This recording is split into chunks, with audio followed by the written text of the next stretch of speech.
Yes, guys, welcome back to the channel. Welcome back to another video. Big up to every single one of you guys that's locked in. We're back for 5 things we learnt. The penultimate 5 things we learnt. One more game left of the season, people. It feels like we have walked through a fucking desert. But we have finally got to the promised land. It's a shame we couldn't be in this position a lot earlier. But hey, better late than never. Let's keep it positive before they all scream that I'm being toxic and negative in the comment section again. But yeah, big up to everybody that's locked in. Hit the like button, subscribe, all of that crap. Shout out our sponsors as well. Big up to Match Bingo. This is Bingo over Twist. Instead of numbers, you are betting on fouls, goals, offsides, and other key moments on the pitch. Games are capped at £2, so you don't have to worry about being responsible.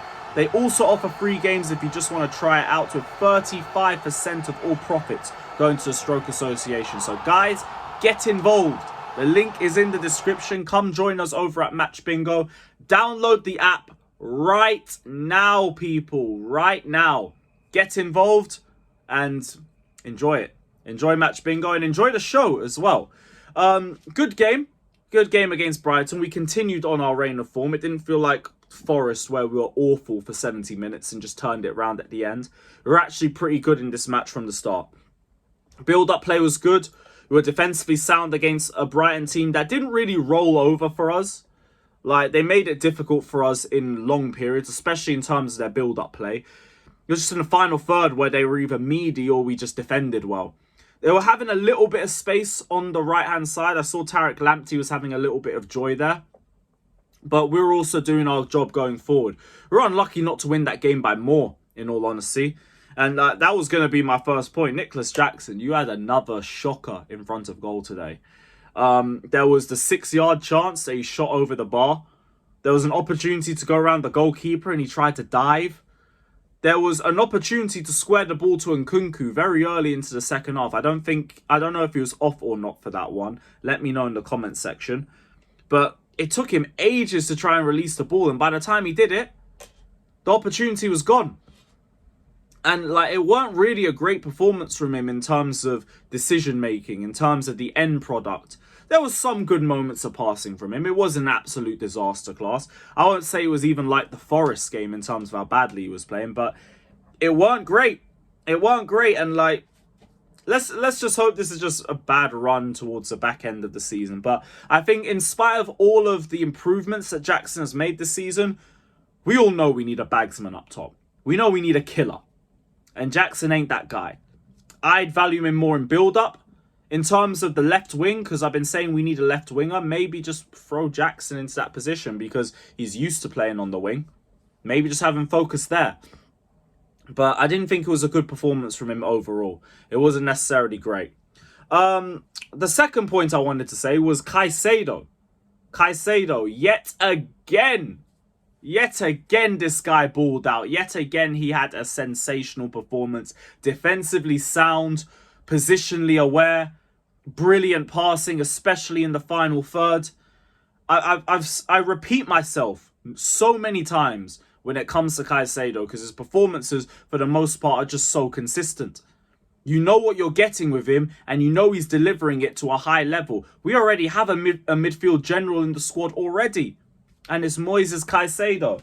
Next season, when we have a more consistent structure around the team throughout the season, I expect him to be up there being spoken about with the best midfielders in the Premier League, because he has performed to that level, and he's done it enough this season where he might have been in that conversation already, but yet again, structural problems. And we're mid-table, and for the price tag, he's not performing well for the price tag. BS. Because of all of that, he was never going to be in that conversation anyway. But next season might be the year where Caicedo finally gets his well-deserved flowers, because he's been cooking for a while for us, and it's just fallen under the radar. Because man's just doing the sweeper role, just winning the ball back, and he's passing it off to somebody else. But even that, I think, is underestimating the way that he's played, because there's been some really good, really incisive passing from him at times as well.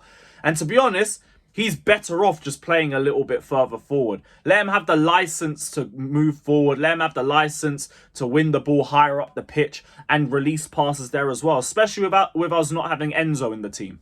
Because if we don't have Enzo to do that, Caicedo definitely can do that. Shout him out. Another brilliant performance. My midfielder of the season. And let's hope he continues on with this vein of form into the Bournemouth game. But I kind of expect that anyway. Like, he is one of the players where I know what I'm getting with him. I don't have to worry about Caicedo. My worry is more like the defence. My worry is more the decision-making in the attack. Also, keeping our heads. But shout out Caicedo because he kept his head against a Brighton grounds that were onto him from minute one. Someone who didn't, though, Reece. We got to talk about Reece James. And the first thing I want to say is, I've seen a lot of BS about Reece James in the last 24 hours, where people are saying, oh, strip him of the armband. This ain't captain material and all of that. Do you, man, remember John Terry kneeing Alexis Sanchez in the Champions League semi-final, second leg? Do you not remember that? Do you not remember stuff like Didier Drogba slapping Vidic in a Champions League final just unwarranted? Like, even your captains will make mistakes sometimes. They will have stupid moments. The bigger thing is the quality of the player. Reece James is quality. Reece James is experience. Reece James is captain material. Let's not let another red card get away from all of that, because it's a dumb argument to make in the first place. Now, with that in mind, he does need to keep his head too. He does need to keep his head. Like, that was a dumb red card to give away, especially straight coming off the bench. You just wasted 2 subs now. You got to do better on that one. But people talking about taking the armband off him. When did we become such a sensitive fan base? Like, what? Look, Reece is my captain. My captain. Let's not even get it twisted. Look at the other scrubs that we have as captain. Ben Chilwell. The worst captain I've ever seen at this football club. Conor Gallagher, a man who thinks 6th place is an achievement. Miss me with all of that. Reece is my captain. And yeah, just please keep your head. And I guess we're going to see you next season because you've got a 4-game ban now. So, great. I'm not justifying the red card. But I am not justifying people getting onto him the way that they did. Criticise him for being sent off and leave it there. Leave it there. My 4th point. And to be honest, speaking of, he wore the armband afterwards. So maybe we need to talk about him. But Chalobah. No, not afterwards. He wore it before and maybe potentially afterwards. But the point still stands. Chalobah, yet again, sensational. Yet again, so good defensively. Can we please not get rid of him? Look, I understand PSR rules. I understand we might need to sell players to balance the books. It don't have to be Trev. It don't have to be Trev. In the words of all the Gallagher stands, he just gets it. He just gets what it means to be Chelsea. And he's actually very consistent at his job too, by the way. He's been like that for years. I'm not sure if you lot remember me last season saying he was the best centre-back that we were having on form. The 2nd best centre-back at the club at the time. And he's just continued to produce those consistent performances. Why do we need to get rid of him? Get rid of Gallagher. Get rid of Broja. Get rid of Maatsen and Hall are already gone. Bin Lukaku off. Bin Kepa off. Let's get some more sponsors into the club. But keep Trevoh Chalobah. Keep Trevoh Chalobah, man. Quality football player. And he wants to be here. He's on good wages. He's got a lot of time left on his contract. Like, I'll be so disappointed if Chalobah gets sold. I'll be so disappointed. Because he's a guy who actually has experience. He's a guy who's actually been around successful Chelsea teams. So I hope we keep him. Last point, VAR is an absolute disgrace. How James got sent off but Lamptey didn't is ridiculous. How Cucurella got tackled. VAR pulls it back because it wasn't a penalty, but we don't get a corner is ridiculous. Jackson, that offside header, which was offside to be fair, but it got ruled out as a foul. It doesn't make sense at all. VAR was moving mad yesterday.